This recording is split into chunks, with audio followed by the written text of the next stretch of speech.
Got a little redneck life hack for you guys. If you got a squeaky pulley somewhere and you don't know where it is, all you've got to do is get you a little bit of PB Blast or WD-40, anything like that.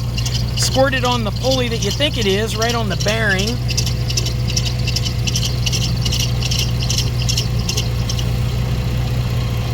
And when the noise goes away, you know you hit your culprit.